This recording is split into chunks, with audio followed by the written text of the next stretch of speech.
Discípulos también de línea socrática, pero un poco diferentes a los que hemos visto atrás, son los llamados megáricos. Se trata de un grupo de gente que se relacionó con una ciudad cercana relativamente a Atenas que se llama Megara. A ellos les podemos atribuir una particular propensión a la dialéctica y a la disputa. Una disputa muy similar a la que habría desarrollado Zenón de Elea entre los prosocráticos y, sin duda, el socratismo eh, por estas vías del enfrentamiento con interlocutores complicados. Las disputas megáricas están muy centradas sobre cuestiones de reputaciones paradójicas y con algunas aporías, aunque verán que tienen aportes muy interesantes a propósito de lo que es la comprensión de la realidad. Megara está situada, como pueden ver, cerca de Atenas, muy cerca también de Corinto, en el centro mismo de, de Grecia, en el Ática. De ahí era Euclides. Euclides es un discípulo socrático que tiene buena relación con Platón. Platón lo presenta en el diálogo, sobre todo en el Teeteto, donde tiene importancia. Y parece haber intentado hacer una cosa muy particular, y es acercar el socratismo al pensamiento eleático, o sea, hacia aquello de Parménides y el problema del ser. Una fuerza que le da Euclides al socratismo es precisamente, en paralelo a Platón, discutir los grandes temas que habría suscitado Parménides, pero también seguir un poco la línea de Zenón por esta vía de la disputa, de la confrontación. Él habría escrito por lo menos 6 diálogos y vean los nombres. Hay uno que es igual a Platón, que es el de Critón. Critón es un amigo de Sócrates que se acerca a proponerle a Sócrates que huya de la prisión, y Sócrates no acepta. Entonces, ese es normalmente el que trata este tema de Critón. Habría un Critón también de Genofonte. Este texto y los textos de Euclides no existen en este momento, pero como se imaginarán, es un poco un socrático consecuente, por lo menos por lo que entendemos a partir de su obra filosófica, reseñada por otros autores, no por los textos suyos que, repito, no los tenemos a la mano. Otro diálogo que también habría escrito con el mismo nombre, Platón, es Alcibíades. Los demás sí serían propios de él. Discípulo de Euclides podría ser Ubúlides, quien ya vive en la época de Aristóteles. Diodoro Cronos también habría también disputado, quizás con Aristóteles habría estado más o menos cerca, y ya más tarde Alexinos, que es el Enquinos, que es el refutador. ¿Recuerdan el elencos de Sócrates? Pues por ahí va. Estilpón es un megárico que también une lo cínico y abre una perspectiva hacia el escepticismo. Pero ya estamos hablando prácticamente del siglo III, ya llegando al siglo III, y entonces este autor no interesa de la misma manera. Doctrinas fundamentales que habría sostenido Euclides. Primero, muy importante, hay que hacer una distinción entre el ser que es, recuerden a Parménides, siempre, siempre igual, siempre en las mismas condiciones, del mismo modo, y que es el criterio, es la verdad que se manifiesta, y lo que deviene, que más bien es una movilidad, digamos, que genera inseguridad, pero que en realidad es una movilidad modal, es un modo de manifestarse de ese ser.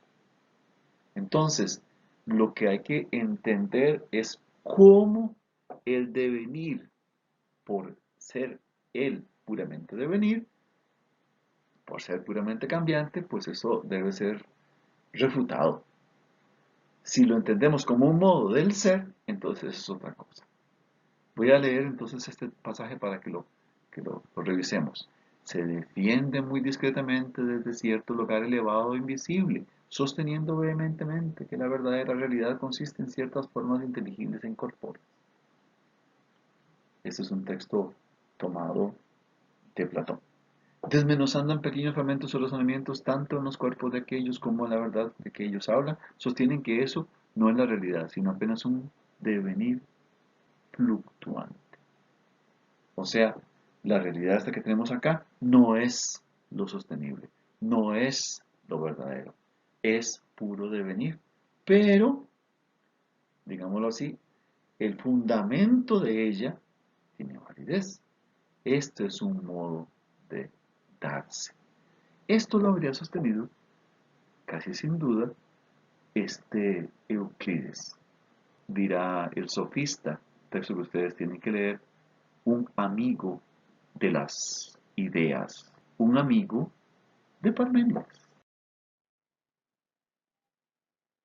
En consecuencia con esta visión, vamos a tratar de refutar las debilidades del devenir. Y aquí recordemos algunos argumentos que podrían venir. Muy bien.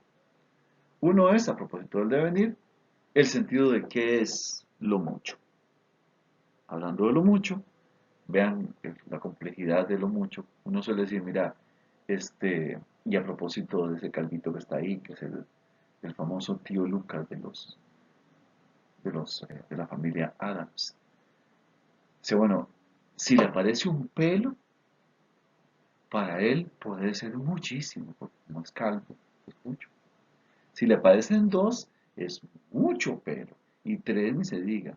Si ustedes recuerdan a Homero Simpson, digo que lo que tiene son como tres o cuatro pelillos por ahí y ya él se los peina, se los cuida, no es que es el único pelo que le queda. Pero en todo caso, es bastante. Vean, si uno tiene una relación, por ejemplo, con una persona, cualquiera que sea, una relación amorosa, si somos dos, pues parece que está bien. Si sos tres, a lo mejor dicen, es multitud.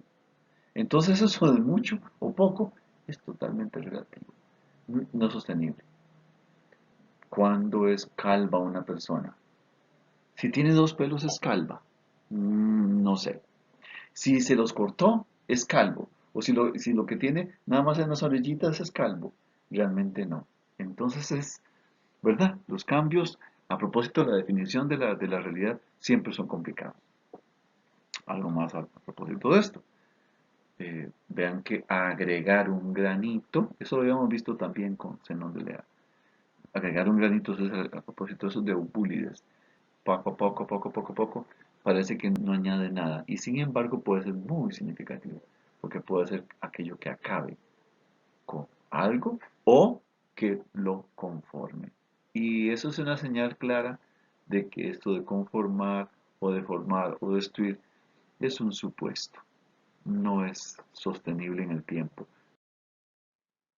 A propósito de lo sensible, esto es un argumento de Diodoro, eh, un muro, dice él, no se puede deshacer ni aun desunidos los ladrillos, porque los ladrillos son el muro. Y esto no sé hasta dónde sí, hasta dónde no. Y entonces dice, eh, ve que la realidad se puede decir de muchas maneras. Y efectivamente, por ejemplo, cuando el famoso muro de Berlín se hizo pedacitos, la gente se llevó pedazos del muro. Ya no era el muro. Y sin embargo, siguió siendo el muro. Entonces eso es la ambigüedad de lo sensible, que no ayuda a entender. Es propio de esta época, es propio de estos pensadores. Aquí el argumento que habíamos ya mencionado a propósito de Zenón, pero no de Zenón, que es la famosa aporía del mentiroso. Te estoy mintiendo. ¿Recuerda? Si te estoy mintiendo, entonces no hay manera de que yo sepa si está diciendo la verdad o me está mintiendo efectivamente. Una más, argumento contra lo sensible. A propósito de un cornudo. Lo que has perdido lo tienes. No has perdido los cuernos, luego los tienes.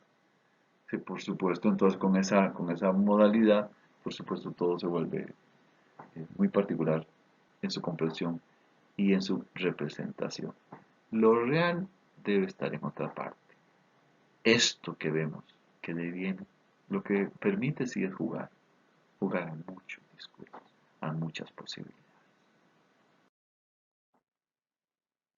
Y centrémonos en un argumento que es muy significativo y que es de Diodoro, sobre el problema de lo posible. Las cosas fundamentales del devenir es que efectivamente genera muchas posibilidades, ¿verdad? ¿No es cierto? O sea que el devenir básicamente es como una apertura al cambio, y el cambio supone que hay siempre, digamos, mutaciones en lo que hay. Ven, perfectamente eso se entiende claramente.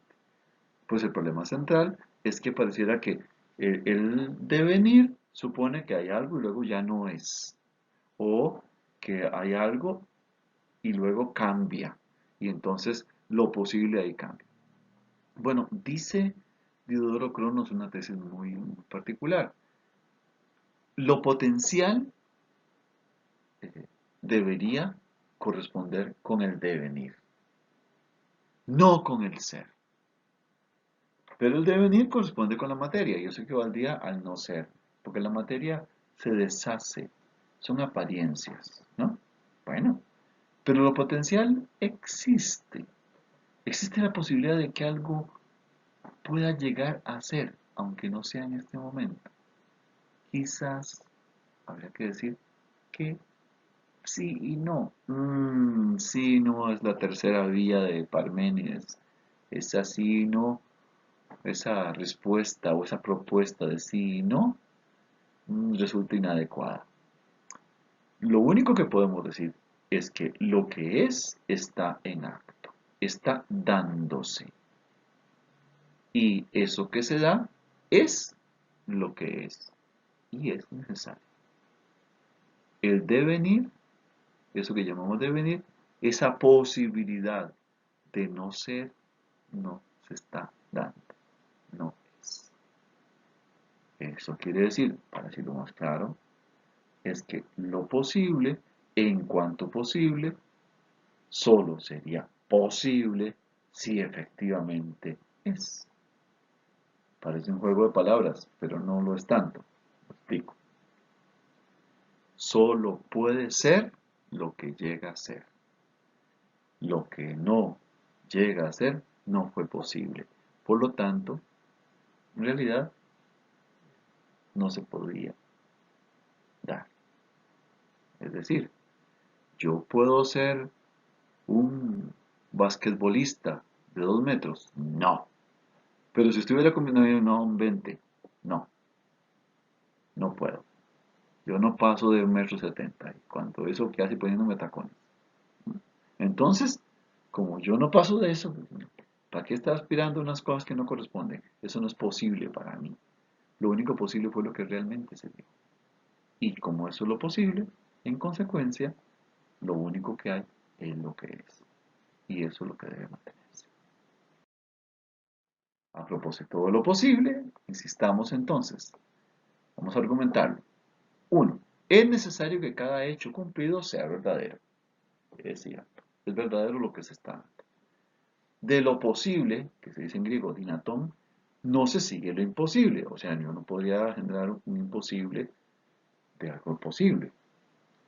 Lo posible es lo que no es ni será verdadero. ¿Por qué? Porque no es eh, y no será verdadero eh, porque ya será otra cosa, ¿cierto? Mientras sea posible. Entonces, nada es posible si ya no es o será verdadero. ¿Por qué? Porque si algo que podía ser no se dio, no llegó a ser, no llegó a ser verdadero, es imposible realmente que existiera. En consecuencia, queda clarísimo que lo verdadero es lo que es, y aquello que no es, sencillamente hay que descartarlo.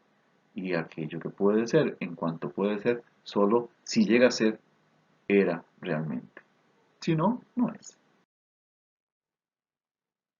Diodoro todavía insistía en algo muy curioso, que es el problema del movimiento. Recuerden que contra el movimiento se ha manifestado Zenón.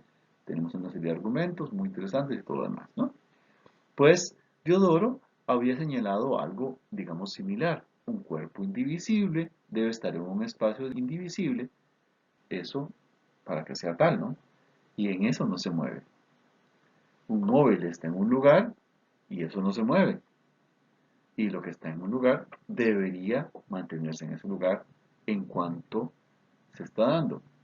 Y por lo tanto, lo que llamamos movimiento parece que son cortes en lo real. Conforme con eso, vean que es la misma argumentación que habría planteado Zenón a propósito de la flecha.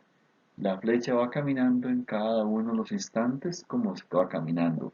Si en cada instante está quieta, es lo mismo que lo que está señalando Diodoro. Y después otro asunto muy particular, a propósito de los movimientos.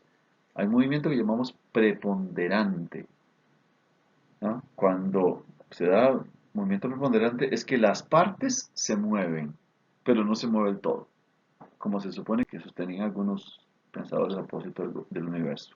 El universo en su conjunto no se mueve, pues se mueve solo unas partes, pero puede incluso moverse todas, pero no se mueve en su conjunto. Entonces, ese movimiento se llama preponderante. Y hay un movimiento que llamamos absoluto, que es el movimiento del todo. ¿Cómo puedo distinguir yo un movimiento preponderante de un absoluto? En este momento, yo voy a decir, bueno, yo me estoy moviendo. No, estoy quieto. Ahora, porque estoy aquí sentado, estoy de pie, estoy hablando, pero sí estoy respirando, me estoy moviendo. Entonces, ¿me muevo o no me muevo? Entonces, los movimientos siempre generan esas dudas. Y ahí es donde se vuelve complicado entender. Y por supuesto, su racionalidad no es suficiente. O hay que imponerle otra.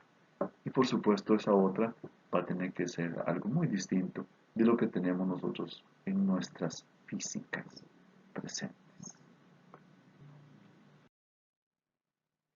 Sobre ontología, algunos elementos centrales, cosas que ya podemos recordar con mucha claridad de Parménides. El ser es igual a lo uno.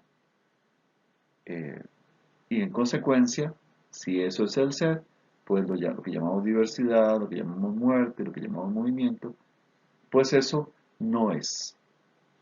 Eh, el ser, digamos que tampoco se puede decir ni siquiera por analogía o como por cuestiones discursivas. ¿Qué significa analogía? Mira, esto es como aquello es también.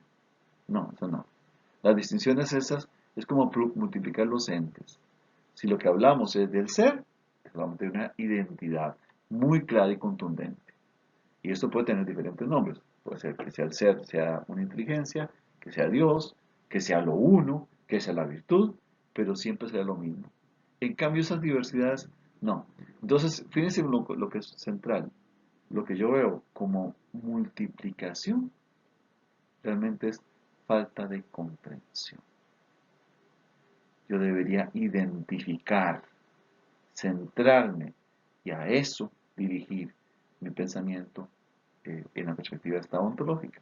En otras palabras, Parménides tiene que ser repuesto. Para concluir, hablemos de Estilpón. Estilpón es un megárico un poco más tardío. Él sostiene una cosa que podría correlacionarse con algunas de las disputas aristotélicas.